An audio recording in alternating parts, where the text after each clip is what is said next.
Welcome to Talir. This is a place called Bud. This is budding forth for a new life, and we are Capuchins working for the renewal of the society and the church. This is part of the Solanas KC Holistic Welfare Center, Viluppuram in India. We give motivational trainings and empowerment for religious and lay leaders, formators and formees, teachers and students, families, parents and children. We also give counseling to the individuals and the communities and the families. We conduct retreats and monthly recollections. Above all, we give special focus on the poorest of the poor, the marginalized, the migrants, and the welfare of the rural women and children. Solanas KC Holistic Welfare Center. Contact the Director, Nitya, OFM Cap. Email totalexcellencenow@gmail.com. Dear brothers and sisters in Jesus Christ, I am very happy to welcome one and all, east to west, north and south, all over the world, the English-speaking world of the religious, the formies and the formators joined together. We are around 800 to 1,000 people gathered here in this Zoom meeting now. We are going to listen to the special message by Father Jerry on the prophetic obedience to God's will, freedom to love and live for the gospel, and working with the poorest and the least as on vow to be poor. And also we'll be listening to Father Wilson on the grace of community life. Father Jerry will be dealing on the 3 vows, and Father Wilson will be dealing with the community life. Welcome Father Jerry and Father Wilson. Today, we are very happy to have another dimension, dear sisters and brothers, community. We have to live as a religious, a community is not taken as a vow, but we have to live all through. We have to live in a community. There's no individualism, there's no privatization, there's no the personal whims and fancies, but rather we are committed to each other. God calls us in the crowd to be sent to the crowd, to the people.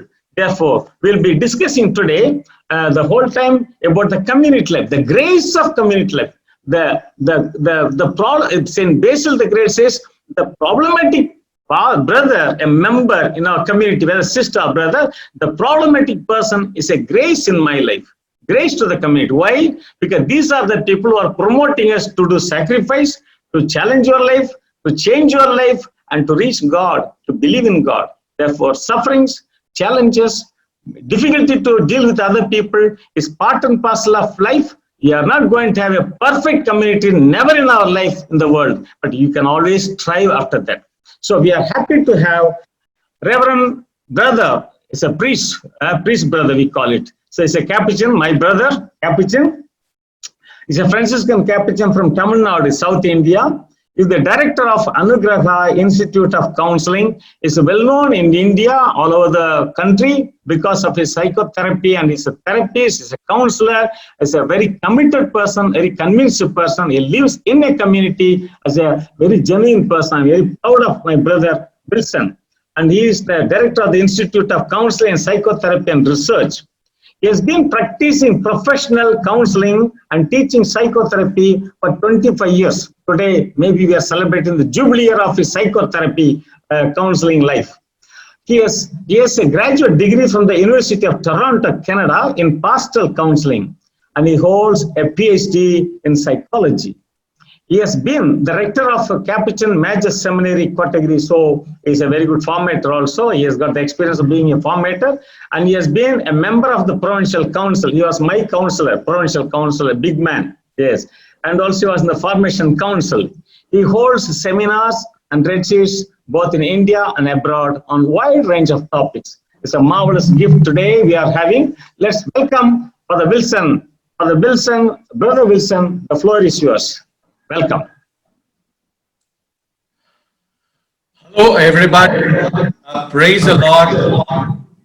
Special thanks to Father Nitya for extending this opportunity to me. Friends, right now I have to salute all our good formies, because among you there might be a future Pope. Among you there might be many Mother Teresas, many Saint Francis of Assisi, many Saint Norbert, many Saint Ignatius, and many saints are among you. You're all going to be the future pillar of our church. Friends, with tremendous reverence, I salute you one and all.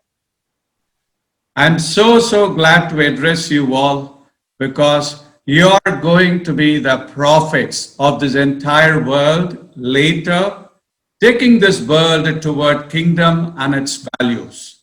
You people are the ones who are going to realize the kingdom values here on earth. So you are going to make our earth heavenly Jerusalem.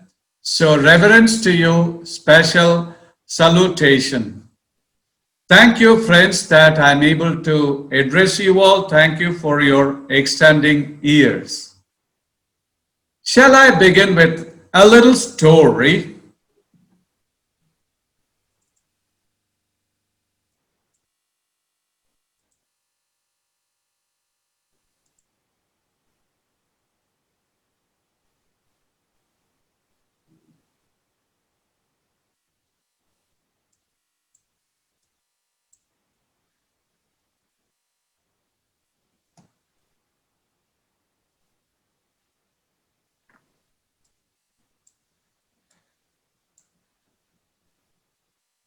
Okay, friends, there was a mother eagle. Okay, she built a beautiful nest.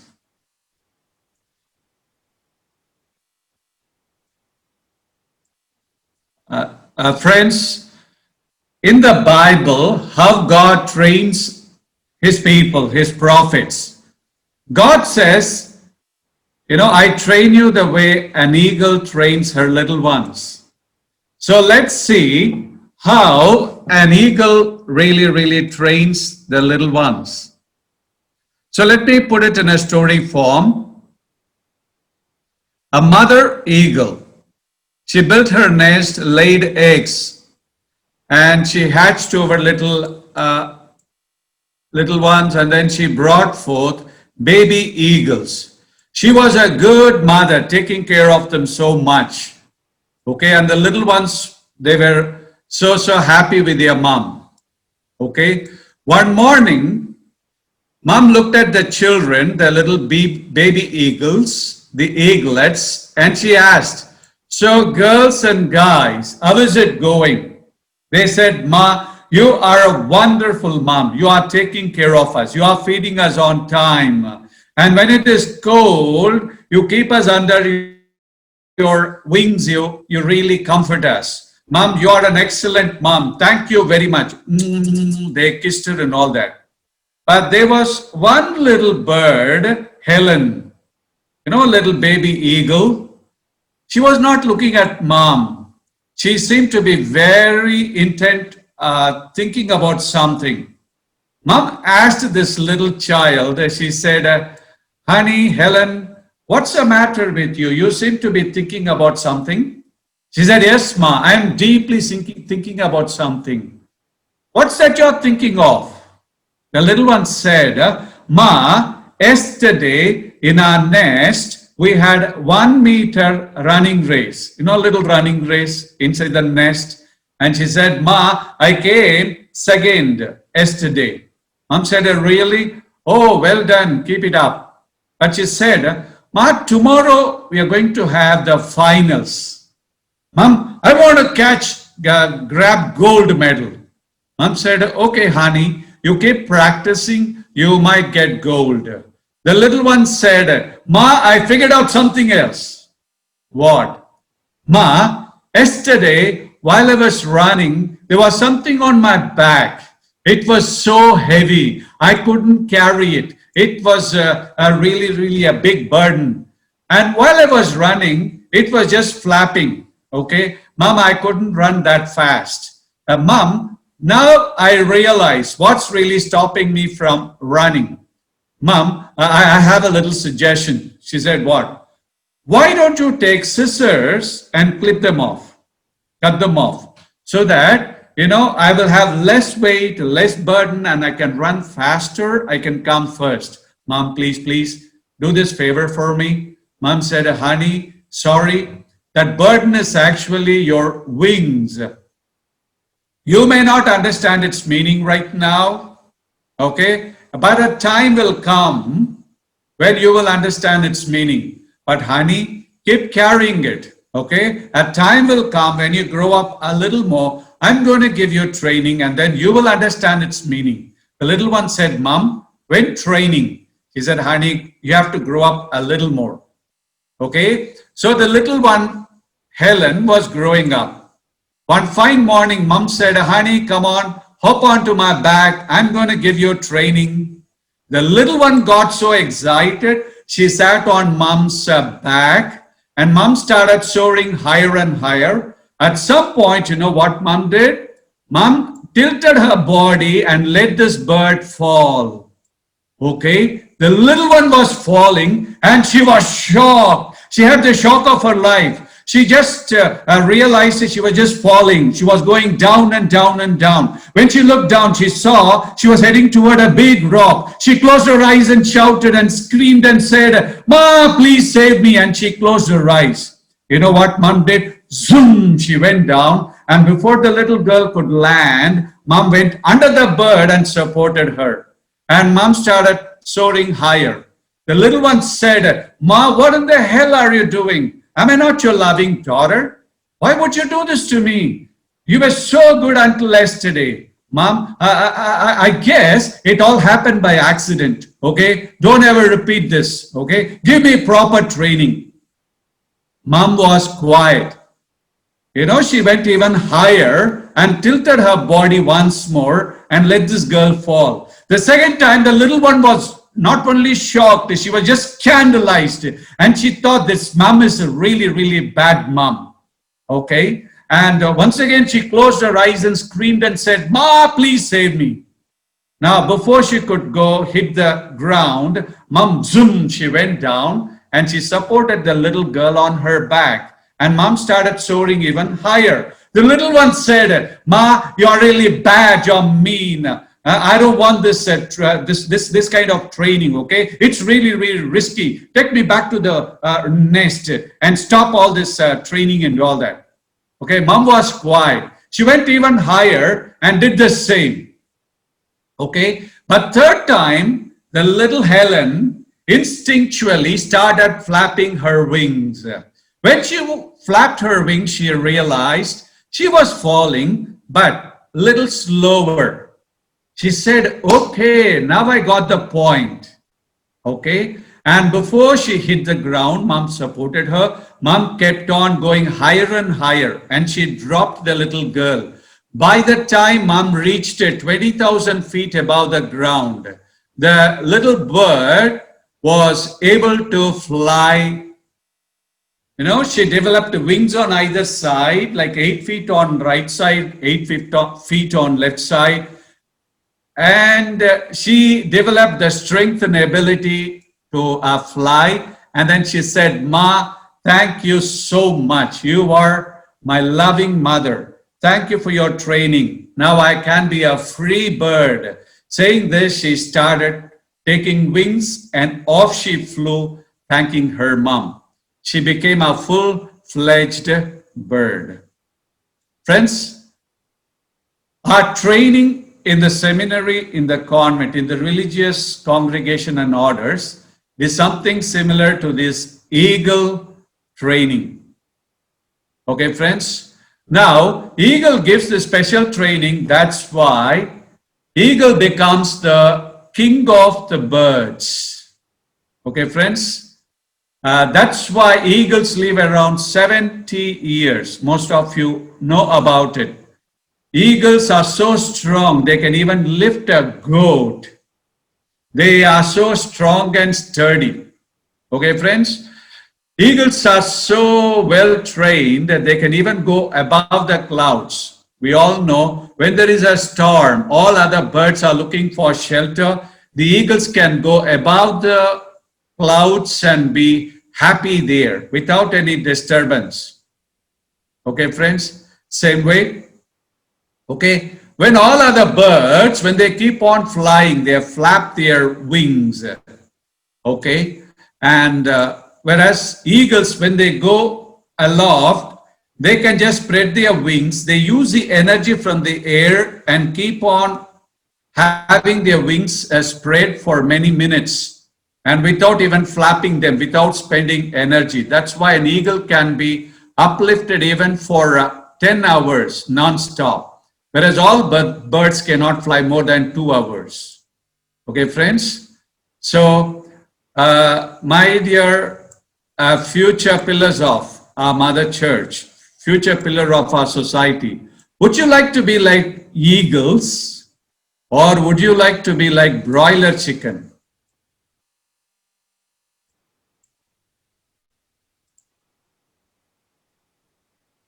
Friends, broiler chickens are like this, okay? Broiler chickens, they don't receive any training at all. All that they do is they eat and sleep and eat and sleep. No training given. So what happens? A broiler chicken lives maybe around a month. Within a month, it is cut. Okay, friends, whereas an eagle is given training, it is taught aerodynamics. It's taught how to be strong and sturdy.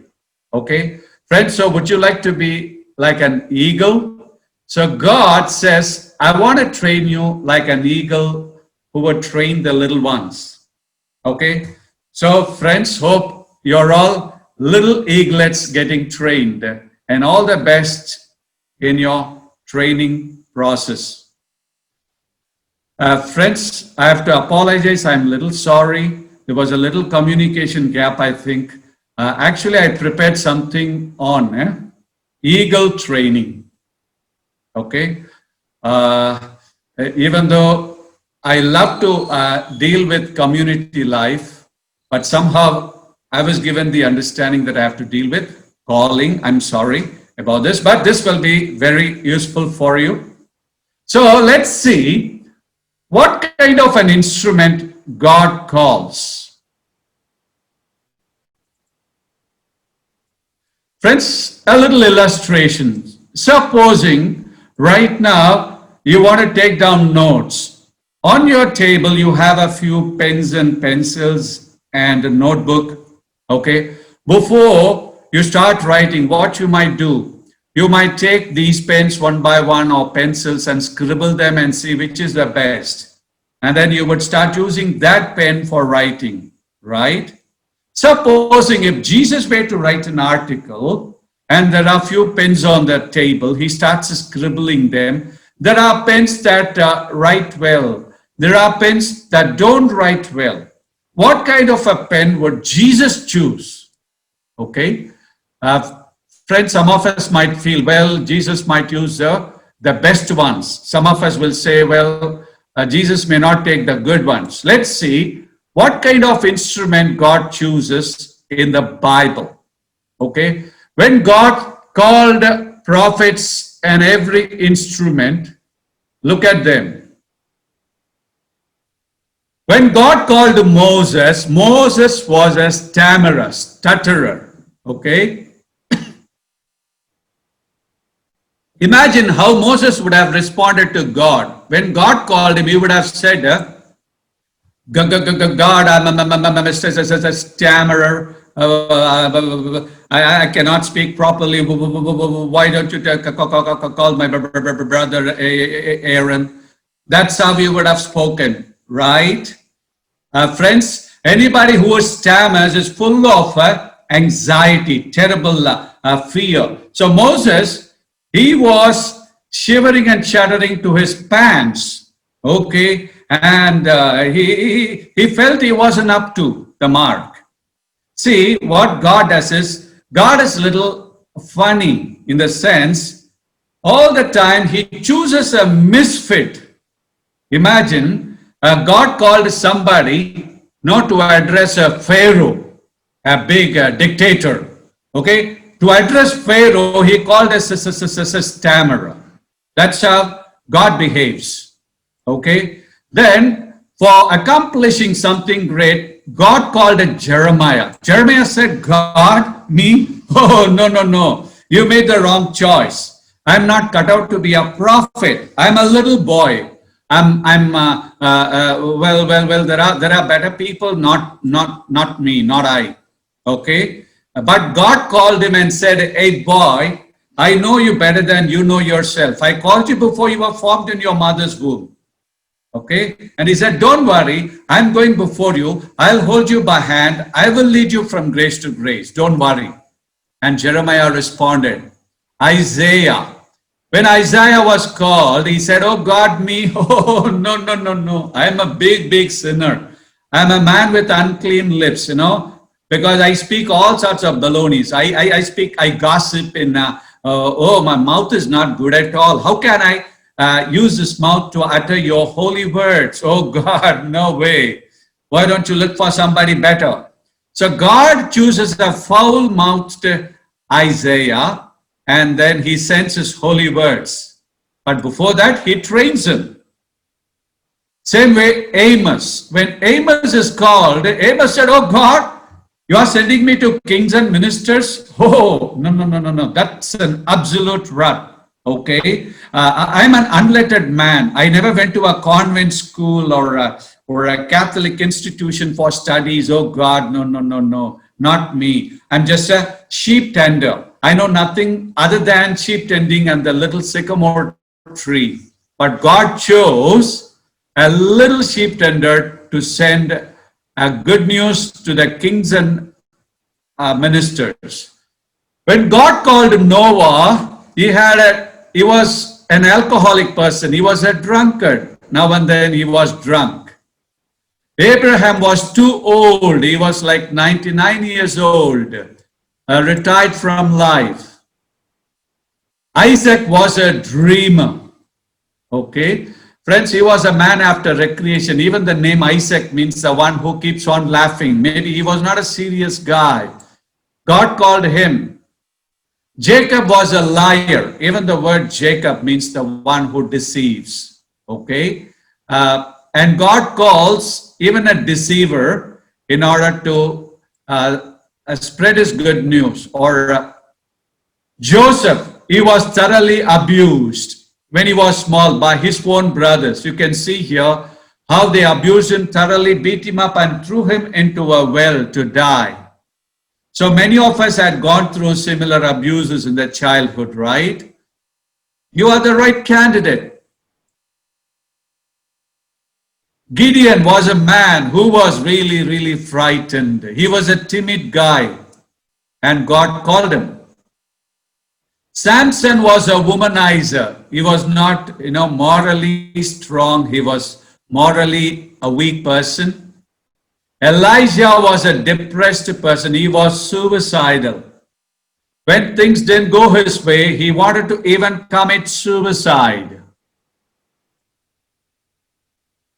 David, well, he had his own weaknesses. Okay, he had affairs and he even murdered the husband of Bathsheba, that is Uriah. And so he was a hardcore sinner and God chose him.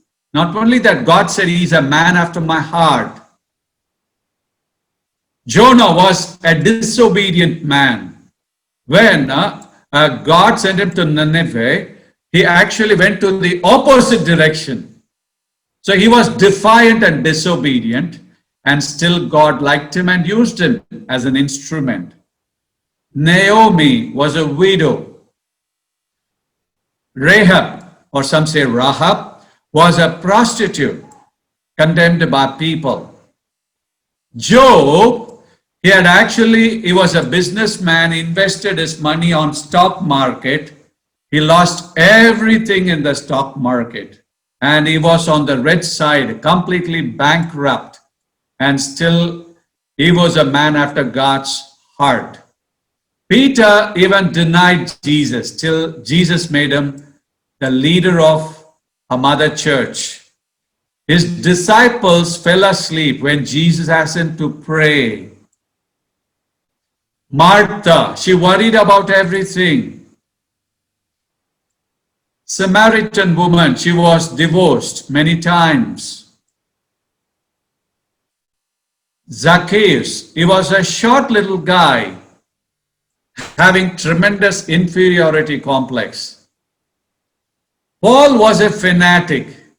He was even against Jesus, against Christianity. And Timothy, when he was called, he was not a strong man, he was a sickly man, he suffered from ulcer. But God called such people. Lazarus, when Jesus called him out, he was even dead person. And still, in the eyes of God, he was alive. Friends, it all depends on whose hand you are in. Right? Friends, if I'm holding a cricket bat, or some of you might be familiar with baseball or whatever, that bat is like $40, its price. If that same bat is in the hand of Virat Kohli, a cricketer, friends, its price is like $4 million per year. If I'm holding a basketball in my hand, its price is $40. If same ball is held by Michael Jordan, its price is $4 million per year. If I'm holding a tennis racket, its price is $40. But if Venus Williams is holding that same racket, it's many championships every year.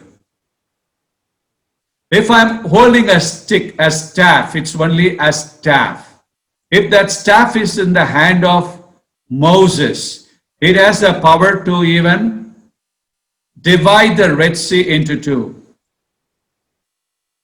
If I'm having little pebbles, little stones in my hand, they are little stones. If the same pebble is in the hand of David, it has the power to even slay mighty Goliath. It can neutralize this mighty Goliath, a great giant. If I'm holding like 5 loaves and 2 fish in my hand, it can feed perhaps 2 people. But if it is in the hand of Jesus, it can feed minimum 10,000 people. So friends, everything depends on whether I'm in the hand of God or whether I'm outside his hand. That's what really matters. Friends, now all of us, we have come to follow Jesus, right? With our own weaknesses, our own vulnerabilities. Okay, friends? Friends, every one of you, you have come with a lot of motivation to follow Jesus, right? So Jesus welcomes you with an open heart. Wonderful.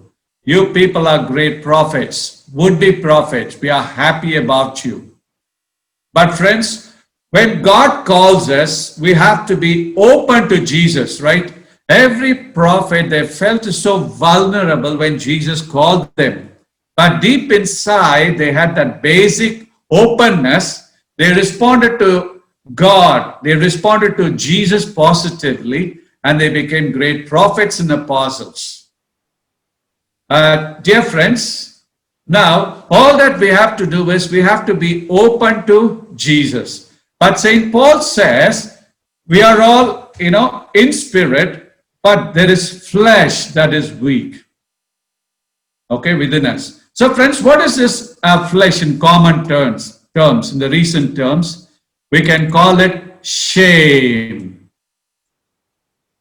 So what is shame? Whatever about you, you are not able to accept, that is shame. Okay, friends? Now, if you are able to release this shame, in fact, Holy Spirit is the agent that takes away the shame from us and empowers us. But the shame can really prevent us from growing. Friends, no matter what problem you have right now, information, okay, all that problems have a single root called shame. When we were born, somehow God saw us as precious. For God our value was 100%. But somehow the world, by abusing us, by creating certain belief system, they have made the prince into a frog. So friends, we are all created prince and princess by God, but the world somehow cast a spell on us and we have become frogs. Okay, now let's see how we can come out of this. Okay, friends, let me share with you the life of a little girl called Wilma Rudolph from the US, Tennessee. When Wilma was a 4-year-old girl, she had contracted polio. Okay, and because of the polio attack, her left leg got crippled. She couldn't walk at all. Okay, well, because she was little crippled, her mom, actually her parents had 22 children. Okay, she was a 20th child. I think we can have a separate seminary or convent, for 22 children. Okay, and 20th child was Wilma Rudolph. When Wilma Rudolph was 4, she had a polio, and because of this, mom had a special love for Wilma. Because she had polio, she couldn't walk, her leg was crippled. Mom would take her to a hospital nearby every evening after the school. One evening, the doctor checked her knee area and told her mom. She said, Mrs. Rudolph, sorry, I have a bad news for you. She said, what? Your daughter's leg is in a very, very bad shape. She has no ligament at all in the knee. She will never, ever will be able to walk in her life. So she has to be on a wheelchair or with brace. I'm sorry, she said, no use of physiotherapy. Mom got a little annoyed. Okay, she told the doctor, doctor, who are you to tell me that she would never ever walk? I've got a different doctor who is above. Saying this, she took this little girl home. Wilma was in tears. She started crying. Mom said, honey, why do you cry? She said, Ma, look at my leg. I have a very bad leg. I'm unable to walk. I can see my brothers and sisters playing, but I'm a miserable creature. I'm not able to walk. Mom said, honey, I want to tell you something right now. Okay, Jesus has given me a lot of gifts, but the best gift I have ever received is you, Wilma. Wilma, I want to tell you something. A day will come, you will be able to walk like us, you will be able to run like us, and then you have to become a great witness to Jesus. Will you? She said, yes, ma, yes, ma. She got brightened up. She said, come on, honey, by heart this little verse from the Bible, Philippians 4:13. Friends, shall we all say this verse together? I can do anything through God who strengthens me. I can do anything through God who strengthens me. Mom said, honey, keep on saying this verse. Just believe that what is impossible for us is possible for God. And now come on, honey, try standing. Mom would hold this girl and help her little by little. At the age of 6, Wilma was able to stand by herself. Mom said, honey, now that you are able to stand, come on, try walking. And mom would hold her hand, okay, and then the girl started walking little by little. At the age of 12, she was able to walk like anybody. Mom said, honey, now that your legs are strong, why don't you go for sports? Okay, the little girl said, yes, ma, I love to play basketball. Mom took her to the school team and told the coach, ma'am, can you take my daughter in? She loves to join the team, basketball team. the coach told the mom, I'm sorry, look at your daughter. Her left leg is crippled. We don't take weaklings into our team. Now, get out of this place. She said, sorry. The little girl was in tears. Mom said, honey, it's the coach who has, turned you down. But Jesus never gave up on you. I don't give up on you. Honey, see how the other girls are playing. You can play later. So the little girl looked at other girls playing, observed them. After the game was over, mom would get the ball and give to Wilma and say, honey, now it's your turn. Come on, play. The little girl started dribbling and playing. Very soon, other girls joined her. There was another male coach in that same school.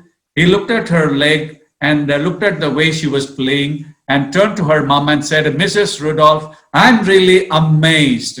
This is incredible. Your daughter's leg looks very emaciated, really crippled, weak. But actually, she is double strong. Her legs are stronger than your legs and mine. Mom said, really? He said, she can become a good athlete because she has got a good physical form. She can be a good athlete. Mom said, honey, go for sports. Okay. Friends, she was admitted into athletics.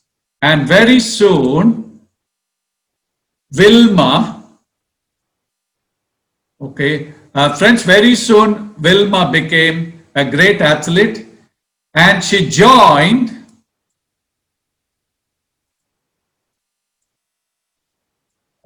she joined Olympics in Rome, 1960 Olympics, and she got 3 gold medals. Okay, friends.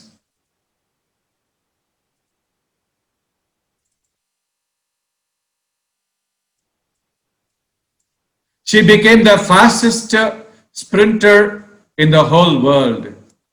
And right away, she won those gold medals. She said, praise God. And she said, it's Jesus who has really, really made me strong.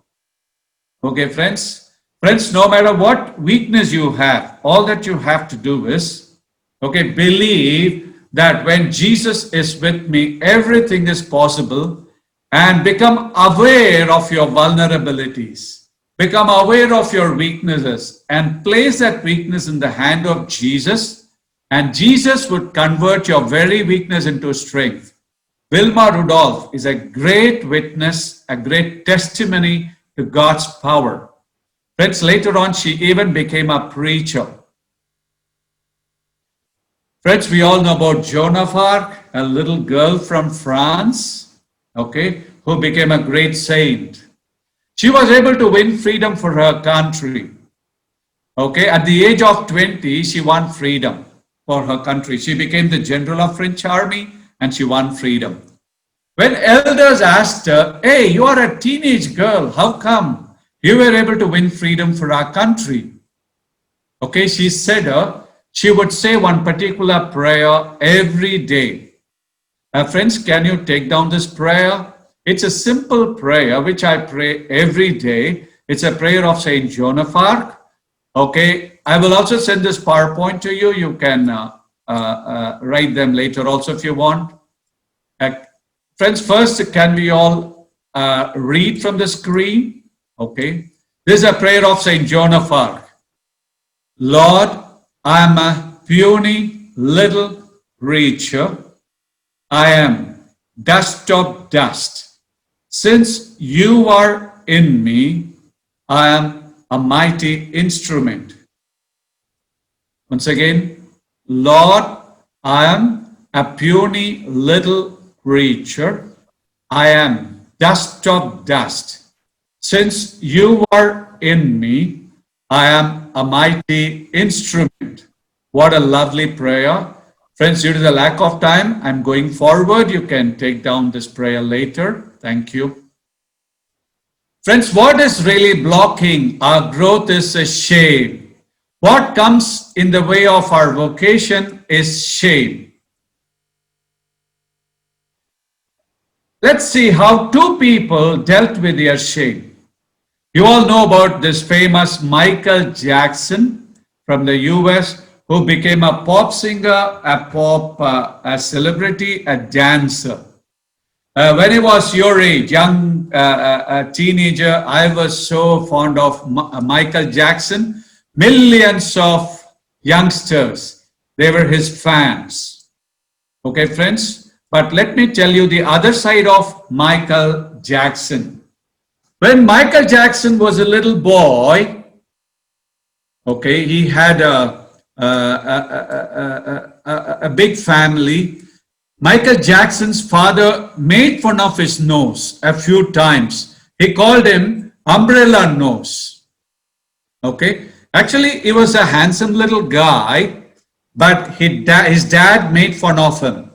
You know, this little boy developed a terrible complex that he was not good looking. He developed a shame. So when he started earning money, he went for plastic surgery. When plastic surgery was done, he wasn't happy or satisfied. He told the doctor, he said, "Doctor, can you redo my face?" Second surgery done, still he wasn't happy.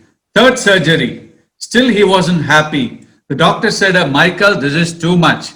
I have done my maximum, okay? More than this, you might get uglier, not more handsome." Actually, Michael Jackson went to another doctor. Like this, he had done 34 surgeries. Okay, throughout his life, 34 surgeries. Finally, he was looking like this. Okay, friends, which is better? This one or the previous one? He was looking so handsome, right? See, look at this very handsome little guy. But with all 34 surgeries, he became like this. But friends, with all this, you know, he had shame inside. 34 surgeries did not make him feel confident. Even though he was a great celebrity, he was able to earn millions of dollars. He became so popular, but still every evening he would go to his bedroom crying and crying his heart out. Friends, he was smiling a lot, but he wrote a poem. He said, "The prettiest smile hides the deepest secrets. The prettiest eyes have cried the most tears." He said every evening he would drench his pillow with tears. The kindest heart has felt the most pain. He said, friends, he had shame, right? With all his becoming a celebrity, earning so much of money, he had so much of pain in him. See, this was a self-portrait, okay? He drew himself like this, a little boy holding a mic, sitting in a corner and crying. Okay? So friends, if you have shame, no matter what you achieve, no matter how much you pray, that shame will actually hamper your growth. Now let me give an example of somebody else who had similar experience but who grew out of it. Friends, I like to share about somebody called Lupita Nyong'o. Lupita was born in Kenya, Africa. Okay, when she was 5 years old, Lupita's dad, he was a professor in a college. He was transferred to Mexico.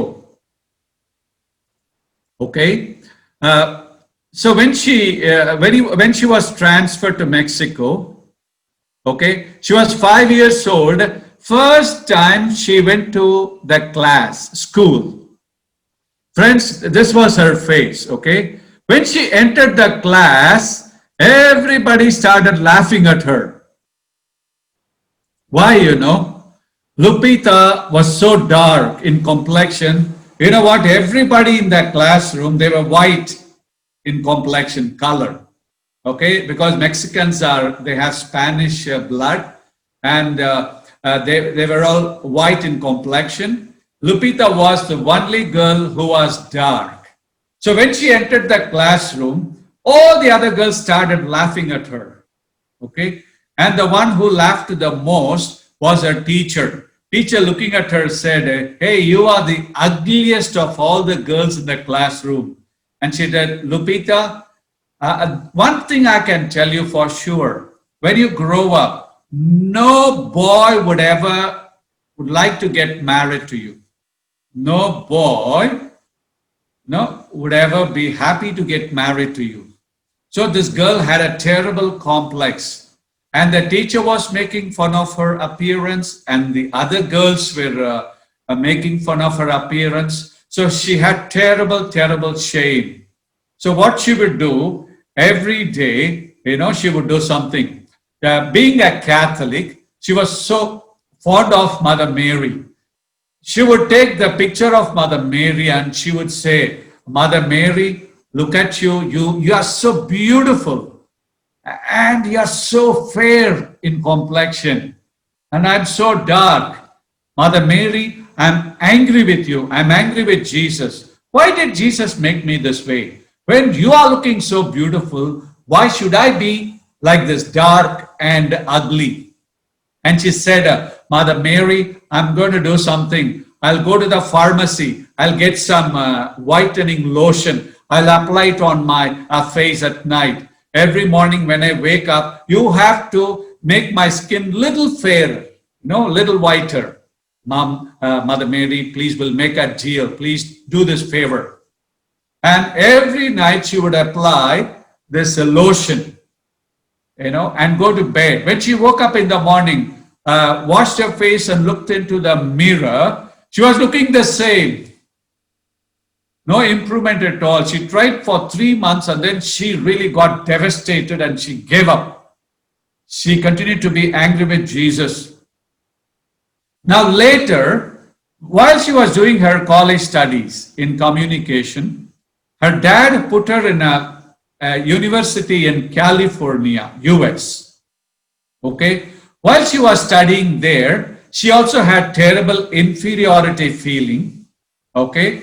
Because she felt she was ugly and nobody would like her. Okay. But friends, while she was studying, she happened to see one movie called The Purple. And the heroine of the movie was this Whoopi Goldberg. Some of us would have seen her on this movie, Sister Act, right? You might have seen her. Excellent actor, very, very expressive. And she was a heroine. And the little girl started feeling something like this. She said, oh my gosh, this girl looks exactly like me, not that beautiful, dark, but she's a heroine. If people can accept her, why not I accept myself? And her mom said, sweetie, everything depends on how you look at yourself. If you see yourself as an ugly girl, okay, everybody is going to see you as an ugly person. If you see yourself as a beautiful girl, everybody will see you as a beautiful girl. Friends, from that day, she started practicing something. You know what? She would take a mirror, look into the mirror and keep on saying, Lupita, you are beautiful. Lupita, you are beautiful. She kept on saying this for almost a couple of years. Okay. Friends, while studying, she was taken to Hollywood for practicals. Okay, it was a part of their studies. Now, while she was in the Hollywood, one afternoon, she was in the cafeteria with her friends having lunch. Okay, in a cafeteria. While she was having lunch, she saw somebody sitting in a corner and looking at her intently. When she finished her lunch, that gentleman walked up to her and said, Miss, I want to have a word with you. I'm the director of a Hollywood movie, okay? And I'm looking for a particular character in my movie. Just looking at you, I have a feeling that you would fit very well into that character. Would you like to act in my movie? She said, absolutely. I'll be excited to do it. So she acted in that movie. She was given a little character. Then she acted in many other movies. She even did the heroine's role. Friends, finally, she even got Oscar Award, Academy Award. Okay, friends? And in the year 2017, there's a magazine in the US called the People magazine. Every year they conduct this contest. People have to choose the most beautiful people in the world. Friends, that People magazine, they picked 25 women and men celebrities, and they posted them in the magazine and asked people to go online and tick number 1, number 2, number 3, the most handsome or the most beautiful. Friends, you know who came first? The most beautiful person in the world. It was Lupita. Friends, this is how she's looking right now. She was declared the most beautiful person in the world. Okay, friends? And after the award, she was addressing the press conference, and then she said, see, when I thought that I was an ugly person, the whole world saw me as an ugly person. At some point, I shed that mud that I'm an ugly person. I started believing that I'm a beautiful person. And she said, initially I thought Mother Mary should change everything miraculously, but Mother Mary helped me change my self-concept. Once I started having confidence within me, the world saw me as a beautiful person. And she said, my teacher told me when I was a little girl, nobody would ever want to get married to me. She said, I have received many, many love letters from celebrities who really want to get married to me. Friends, after that, she got married to somebody. She's leading a very happy life. Okay, friends? Friends, now, sorry, I'm not giving you beauty tips here. I'm not telling you how you can become Miss World and Mr. World, not that. Now you understand how the shame within us can really create problems. Okay, friends? Now, if you are able to reframe and see everything from God's point of view, okay, like Genesis chapter 1 verses 26-27 says, God made us in His own image, right? If God makes us in His image, then we are going to be after His image. Okay, friends, are you ready to shed your shame? Okay. Friends, there's another beautiful or handsome person, Nick Vujicic from Australia. Most of you might be knowing him. You would have watched his video. When Nick was born to a good Christian family, the parents had a shock because he did not have good legs or hands. No hands, no legs. Okay, friends? Parents had a shock. But they said, God, if you give us, this kind of a son, you will be having a purpose. So we are happy to accept him. Parents accepted him. Now this boy, he had no hands, no arms, no legs. Mom would put him in a trolley, take him to the school. Now initially the children were good to him, but gradually the boys around Nick became very abusive. One boy kept on telling him, Nick, no hands, no legs, no life. Your life is a waste. No use in living. Because you are going to be a burden to everybody. Friends, hearing this boy was really, really depressed. He went home feeling very depressed. And he was thinking how to commit suicide.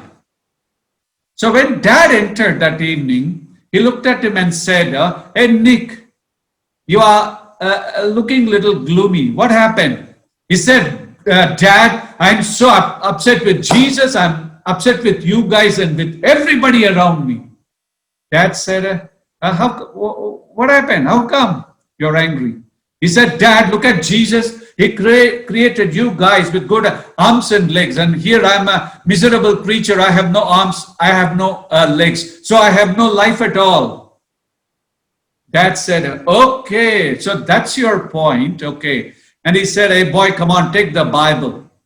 That boy had little toes projecting from his bottom. three toes. With that, he opened the Bible. He said, go to John chapter 9, verses 1 to 8, and asked him to read John chapter 9, verses 1 to 8.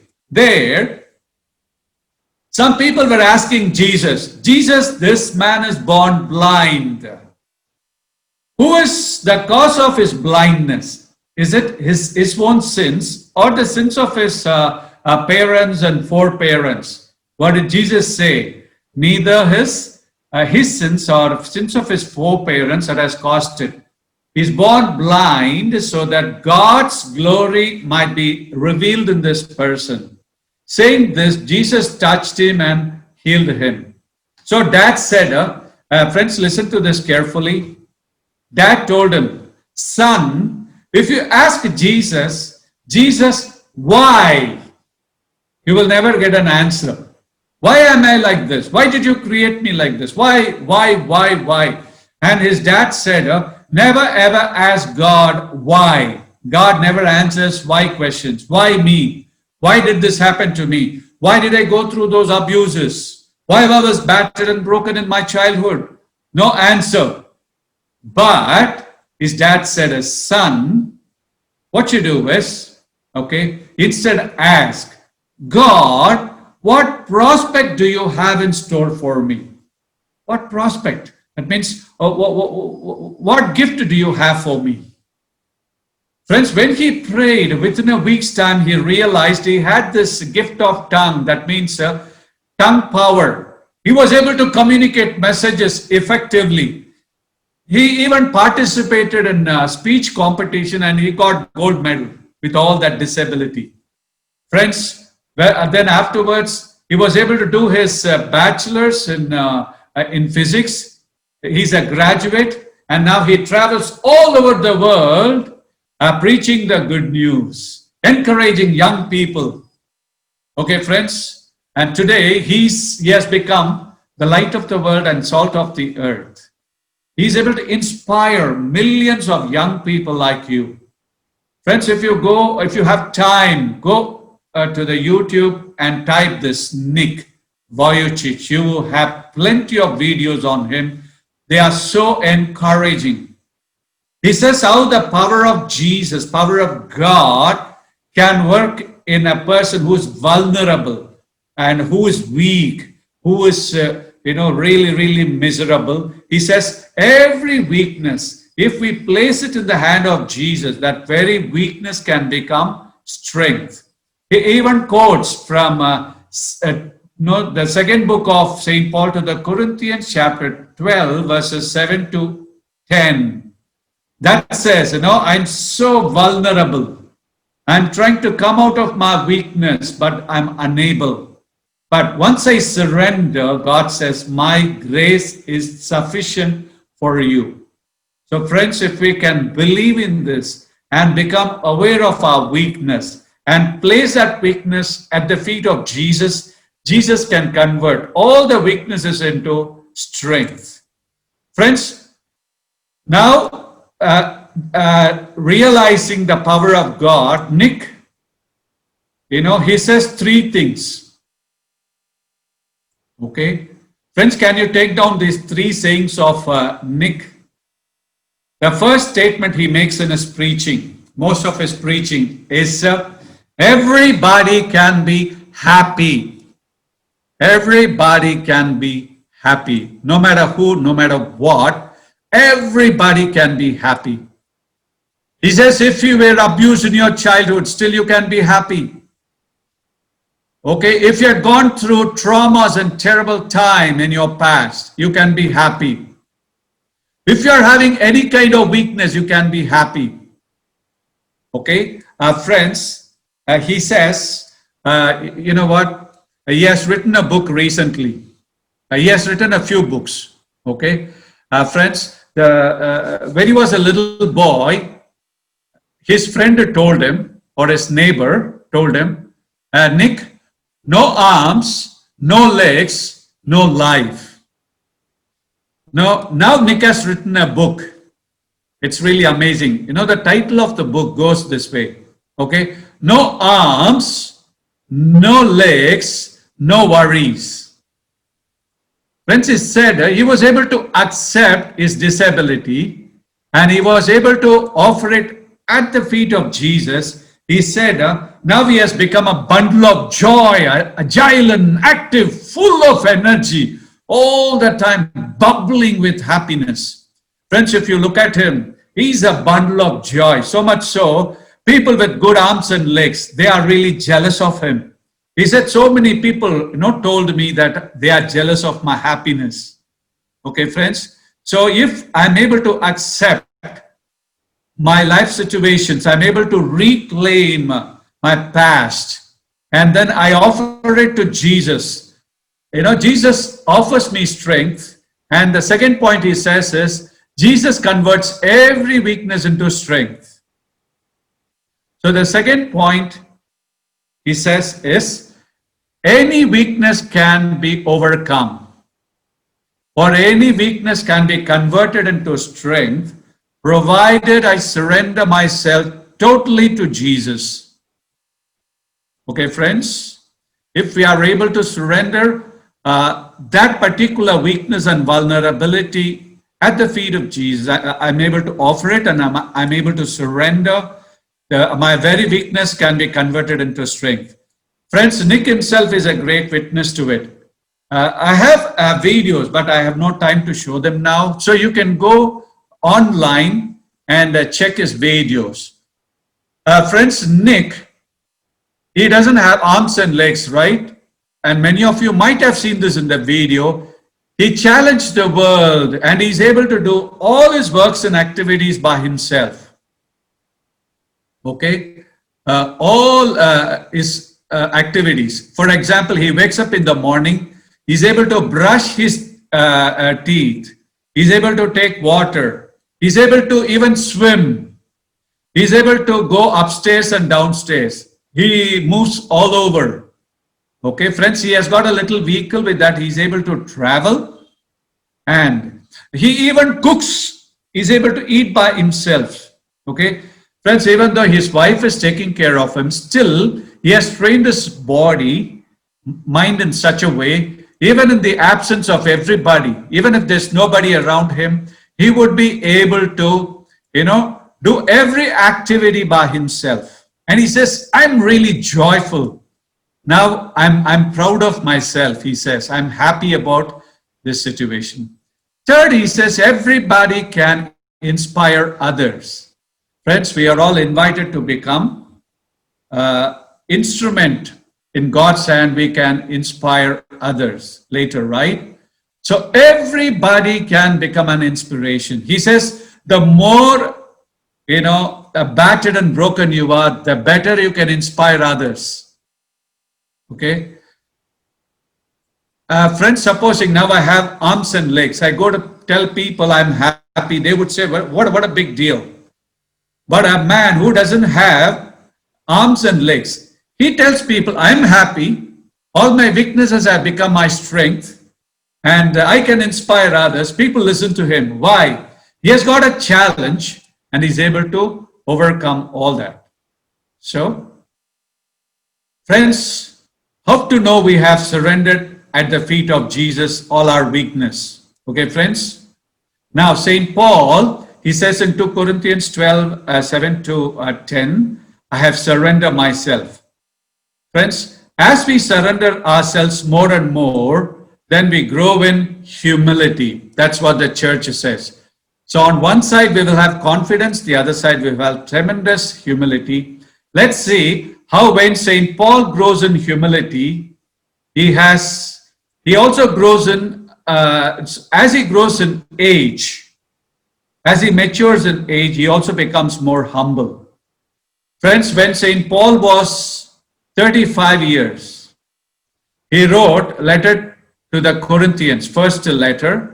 In that chapter 15, verse 9, St. Paul says, I am the least of the apostles. Friends, he was accepted into the company of apostles, right? Okay. But he says, I am an apostle, I am the least. That shows tremendous humility from the part of St. Paul. Same St. Paul, as he matures at the age of 45, Okay, when he turns 45, he writes to Ephesians chapter 3 verse 8, he says, "And the least of all the Christians." Okay, that means he's lowering his level even to the level of other people, like simple people. "I am the least of the Christians." Okay, same Saint Paul at the age of 63, okay, he wrote letter to Timothy. First Timothy chapter 1 verses 15 and 16. There he says, "I'm the worst of all sinners," or least of all sinners. Don't you see a tremendous humility? Friends, how to know we are growing in God's grace? How to know our weaknesses are getting converted into strength? We have this feeling, when God is with me, everything is possible for me, and without God, I'm zero. So when we have this feeling, we have both confidence and humility. Confidence that God is with me, humility that without God, I'm zero. Friends, I can also extend this to Saint Francis of Assisi and to every saint. Okay, like Saint Francis of Assisi, at the age of 20, okay, he said, "I want to be a knight." Knight is a special, friends, a special title given to people who were fighting for their kingdom. Okay, friends, a knight, they have special uniform. They had special uniform. Any knight walking along the street, everybody looking at him would have bend and salute the knight. So it was a great honor to be a knight. Friends, you can see the spelling right, K-N-I-G-H-T, knight. Okay. Same Saint Francis, at the age of 30, he said, "I am a lesser brother." By the time he had many brothers following him, Franciscans, his own disciples, many of them. And see, earlier he wanted to be a knight with honor, glory. And now, after his conversion, he said, "I'm the least of my brothers." Friends, that's a title we all have. You know, we are called a friar minor, all of us. So it was actually title Saint Francis gave to himself. You know, what is minor? I'm the least of all the brothers here. Friar means brother. Okay. Same Saint Francis at the age of 42, he's made this statement, "I am the worst of all thieves." And he said, if the grace that was given me was given to a thief, he would have repented and led a life of glory, much better than I, he said. Okay, friends. So friends, if you have the combination of both humility and confidence, okay, you will become a great instrument in God's hand. Friends, I have more points, but the time is up. So thank you one and all for this lovely support and cooperation you have extended. Thanks to Father Nitya for extending this opportunity to me. So friends, we have a little time. You are welcome to interact. Thank you.